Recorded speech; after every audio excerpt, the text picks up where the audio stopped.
Hello foodies, welcome to guys kitchen. ಇವತ್ತು ಪೂರಿ ಮತ್ತು vegetable Kurma ಮಾಡೋದು ಹೇಗೆ ಅಂತ ನೋಡ್ಕೊಳ್ಳೋಣ ಬನ್ನಿ.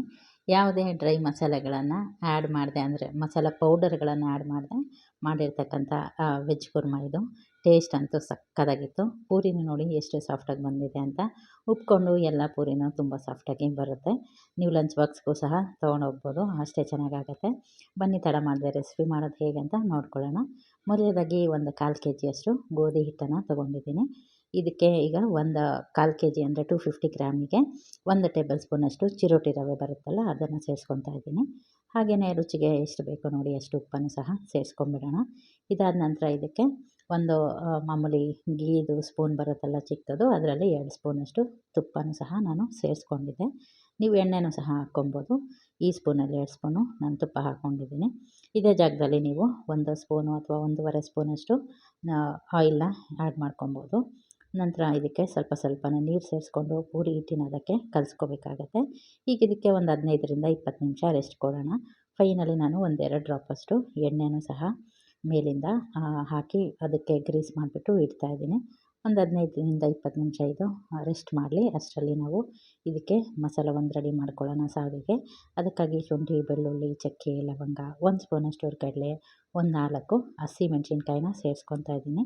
ಎಲ್ಲನೂ ಮಿಕ್ಸಿ ಜಾರ್ಗೆ ಹಾಕ್ಕೊಳ್ಳೋಣ. ನಂತರ ನೋಡಿ ಹಸಿ ತೆಂಗಿನಕಾಯಿ, ಹಾಗೆ ಒಂದು 8ರಿಂದ 10 ಗೋಡಂಬಿ, ಒಂದು ಅರ್ಧ ಸ್ಪೂನು ಸೋಂಪು, ಅರ್ಧ ಸ್ಪೂನು ಧನಿಯಾ ಕಾಳು, ಒಂದು ಅರ್ಧ ಸ್ಪೂನು ಜೀರಿಗೆ ಮತ್ತು ಅರ್ಧ ಸ್ಪೂನು ಇದು ಬಂದು ಗಸಗಸೆ, ಇಷ್ಟನ್ನು ಸೇರಿಸ್ಕೊಂಡಿದ್ದೀನಿ.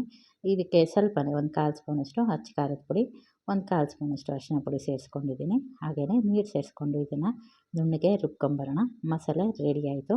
ಈಗ ಇದಕ್ಕೆ ಒಂದು ಕಡಾಯಿ ಇಟ್ಕೊಂಡಿದ್ದೀನಿ. 1 ಟೇಬಲ್ ಸ್ಪೂನಷ್ಟು ಎಣ್ಣೆ ಹಾಕ್ಕೊಂಡು ನಂತರ ಒಂದು ಅರ್ಧ ಸ್ಪೂನಷ್ಟು ಜೀರಿಗೆ ಸೇರಿಸ್ಕೊಂಡಿದ್ದೀನಿ. ಈಗ ಇದಕ್ಕೆ ಈರುಳ್ಳಿ ಹಾಕ್ಕೊಂಡು ಈರುಳ್ಳಿ ಒಂದು 70% ಬೇಯಬೇಕು. ಅಲ್ಲಿ ತನಕ ಇದನ್ನು ಎಣ್ಣೆಯಲ್ಲಿ ಚೆನ್ನಾಗಿ ಬಾಡಿಸ್ಕೊಳ್ಳೋಣ. ಬ್ರೇಕ್ಫಾಸ್ಟ್ಗೆ ತುಂಬ ಕ್ವಿಕ್ಕಾಗೂ ಮಾಡ್ಕೊಬೋದು. ಟೇಸ್ಟ್ ಅಂತೂ ಅದ್ಭುತವಾಗಿರುತ್ತೆ. ನೀವು ಕೂಡ ಟ್ರೈ ಮಾಡಿ ಅಂತ ಹೇಳ್ತೀನಿ. ಹಾಗೆ ಮಕ್ಕಳು ಲಂಚ್ ಬಾಕ್ಸಿಗೆ ಕಳಿಸಿದ್ರು ತುಂಬ ಖುಷಿಯಾಗಿ ತಿನ್ಕೊಂಬರ್ತಾರೆ. ಜಾಸ್ತಿ ಮಸಾಲೆ ಎಲ್ಲ ಇರೋಲ್ಲ, ತುಂಬ ಮೈಲ್ಡಾಗಿರುತ್ತೆ, ಸಖತ್ತಾಗಿರುತ್ತೆ ಟೇಸ್ಟ್ ಮಾತ್ರ. ನೋಡಿ ಈರುಳ್ಳಿ 70% ಬೆಂದಿದೆ. ಈಗ ಕ್ಯಾರೆಟ್ನ ಹಾಕ್ಕೊಂಡು ಇದನ್ನು ಒಂದು 2 ನಿಮಿಷ ಹಾಗೆ ಅದು ಅಂದರೆ ಮೀಡಿಯಮ್ ಫ್ಲೇಮಲ್ಲಿ ಇಟ್ಕೊಂಡು ಹುರ್ಕೋಬೇಕಾಗತ್ತೆ. ಇದಾದ ನಂತರ ಇದಕ್ಕೆ ಬೀನ್ಸನ್ನು ಸಹ ಸೇರಿಸ್ಕೊಂಡಿದ್ದೀನಿ. ಇದನ್ನು 1 ನಿಮಿಷ ತನಕ ಫ್ರೈ ಮಾಡ್ಕೊಳ್ಳೋಣ. ನಂತರ ಒಂದೊಂದಾಗಿ ತರಕಾರಿನ ಆ್ಯಡ್ ಮಾಡಿಕೊಂಡು 1 ನಿಮಿಷ ಫ್ರೈ ಮಾಡಿಕೊಂಡ್ರೆ ಆಯಿತು. ಈಗ ಆಲೂಗಡ್ಡೆ ಮತ್ತು ಬಟಾಣಿನ ಸೇರಿಸ್ಕೊಂಡಿದ್ದೀನಿ. ಕೊನೆಯದಾಗಿ ಈಗ ಟೊಮೊಟೊನ ಸೇರಿಸ್ಕೊತಾ ಇದ್ದೀನಿ.